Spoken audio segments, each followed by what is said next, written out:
नमस्कार दोस्तों, मैं रोहित गुप्ता आप सभी का अपने यूट्यूब चैनल पे स्वागत करता हूँ। और ये चूँकि DSSB वेलफेयर ऑफिसर का जो पोस्ट आया हुआ था, उसमें बहुत सारे लोगों की एक कमी है कि पूरा नोटिस नहीं देखते हैं, एडवर्टीज़मेंट नहीं देखते हैं और इधर-उधर की बातों में, लोगों की बातों में आके परेशान रहते हैं, घबराए हुए रहते हैं। कई लोगों ने कमेंट बॉक्स में पूछा हुआ है, कुछ पर्सनल मैसेज भी करके पूछे हुए हैं कि क्या इसमें फर्स्ट पेपर में क्वालिफाइंग होगा या एग्रीगेट इसके मार्क्स बनेंगे।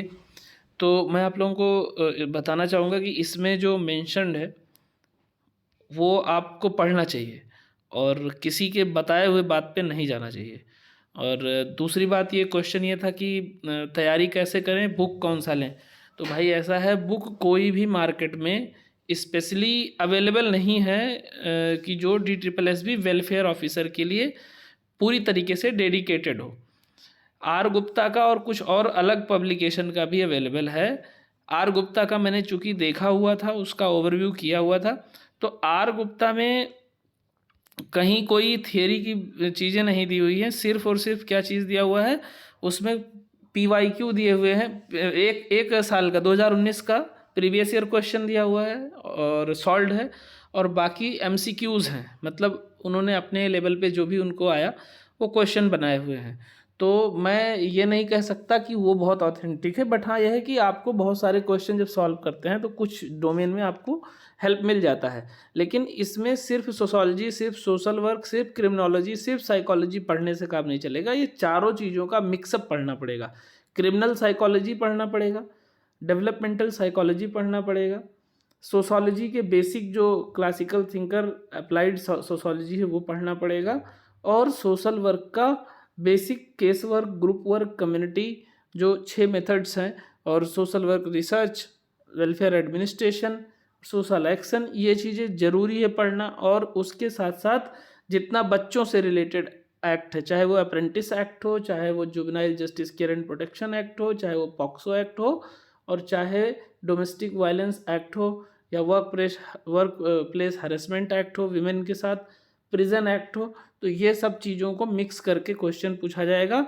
और रही बात फर्स्ट पेपर की, तो फर्स्ट पेपर के लिए आप डिफरेंट अलग अलग यूट्यूब पे क्लासेस पढ़े हुए हैं, जो बेहतर आपको लगे, जो आपके लेवल का लगे, जिसकी बातें आपको समझ में आए, उनसे आप पढ़ लीजिए। देखिए, एक सबसे पहले तो सिर्फ इसमें 1 टायर एग्जामिनेशन होगा, 2 टायर का मतलब 2 बार में नहीं होगा, 1 डे एग्जामिनेशन है।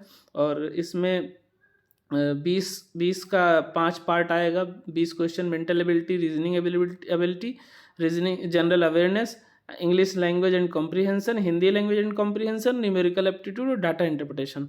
तो ये 100 क्वेश्चन हो गए। और दूसरा पार्ट होगा 100 क्वेश्चन आपके जो सब्जेक्ट से रिलेटेड है, जैसे post graduation qualification, that is post graduate degree in social work, MS sociology. इन्होंने क्रिमिनोलॉजी नहीं मेंशन किया हुआ है, बट क्रिमिनोलॉजी भी पूछा जाता है। बेसिक जो क्रिमिनोलॉजिस्ट है उनकी थियरी वगैरह पूछी जाती है।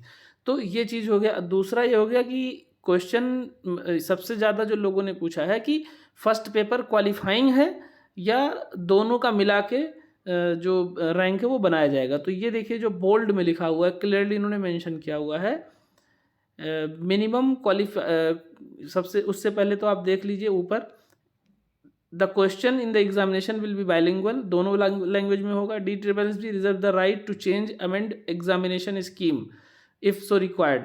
तो ये इंपॉर्टेंट हो गया कि अपने हिसाब से वो चेंज कर सकते हैं। The minimum qualifying marks for the written examination objective is given at sub para 4 of para 6 below. तो नीचे दिया हुआ है कि कितना क्वालिफाइंग मार्क्स रहेगा।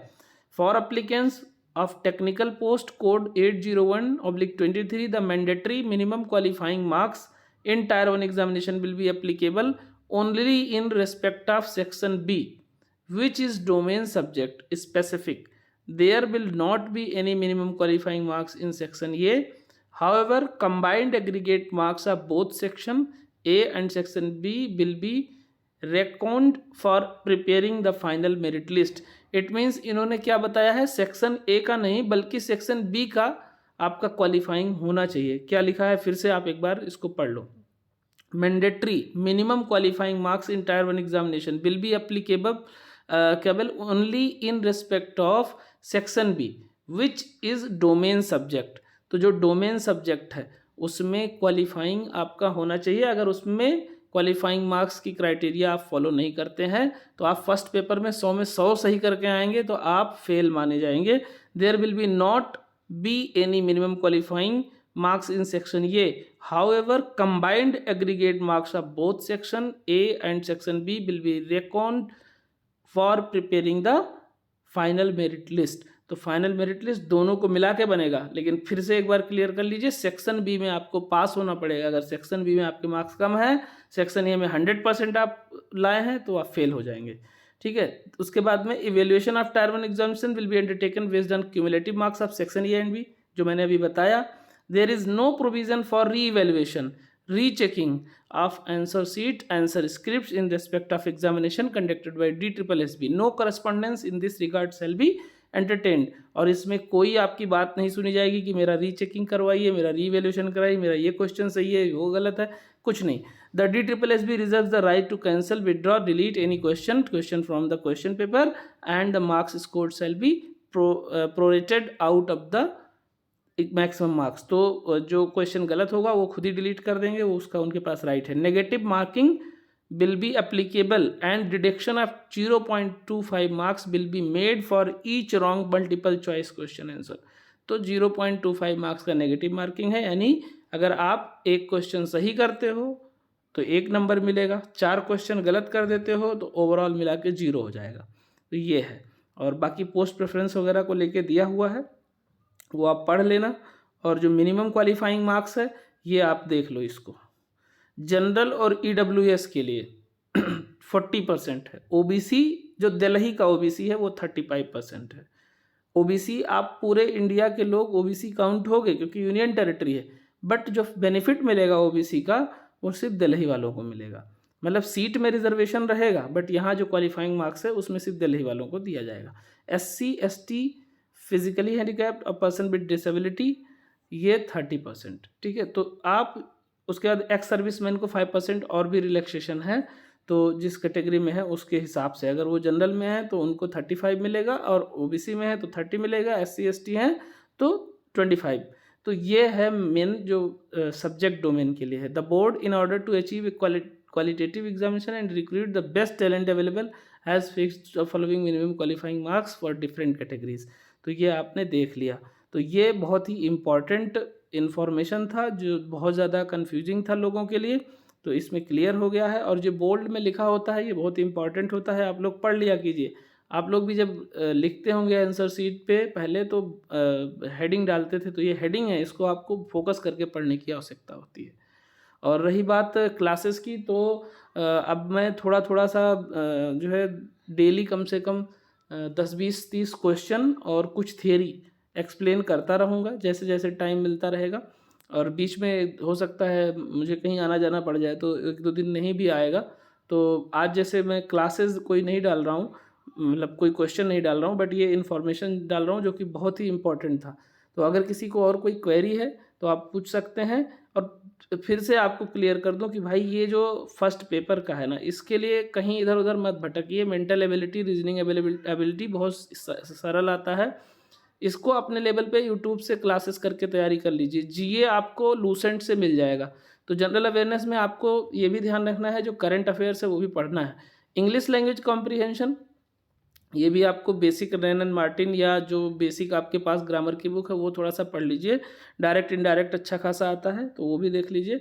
और हिंदी लैंग्वेज एंड कॉम्प्रीहेंशन के लिए कोई सी हिंदी की बुक, जो अगर यूपी वाले देख रहे हैं तो घटना चक्र की, या यूपी वाले नहीं सबके लिए घटना चक्र की एक हिंदी की बुक आती है, उसमें क्वेश्चन भी होते हैं और उसका जो है थ्योरी भी होता है थोड़ा थोड़ा।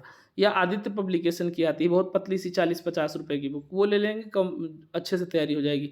Numerical aptitude and data interpretation यानी डीआई आएगा, तो डीआई तो इजी होता है, बट न्यूमेरिकल एप्टीट्यूड में ज़्यादा से ज़्यादा आपको क्या करना है, परसेंटेज कर लेना है, एवरेज कर लेना है, रेशियो कर लेना है और टाइम एंड डिस्टेंस कर लेना है। यहीं से सबसे ज़्यादा क्वेश्चन पूछे जाते हैं, तो बहुत ज़्यादा घबराने की ज़रूरत नहीं है। बाकी सब्जेक्ट वाला पार्ट आपको, अगर सोशोलॉजी के हैं तो सोशोलॉजी आपका स्ट्रांग होगा ही, थोड़ा सा क्रिमिनोलॉजी, साइकोलॉजी और ये सोशल वर्क को भी आपको पढ़ना पड़ेगा, एक्ट्स पढ़ने पड़ेंगे।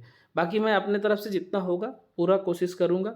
मैक्सिमम चीज़ें कवर करने की। सबको मैं वादा तो नहीं कर रहा कि हम इतना क्वेश्चन कवर करा देंगे, बट हाँ, ये है कि मैक्सिमम आपको मिलेगा यहाँ से। ठीक है, फिर मिलते हैं नेक्स्ट वीडियो में। आप लोग इस वीडियो को शेयर ज़रूर कीजिए, क्योंकि बहुत सारे लोगों में कन्फ्यूज़न है कि फर्स्ट पेपर क्वालिफाइंग है या सेकंड पेपर क्वालिफाइंग है। तो आपको ज़्यादा से ज़्यादा लोगों तक ये अगर पहुँच जाता है बात, तो ज़्यादा बेहतर रहेगा। मिलते हैं नेक्स्ट वीडियो में। Thank you.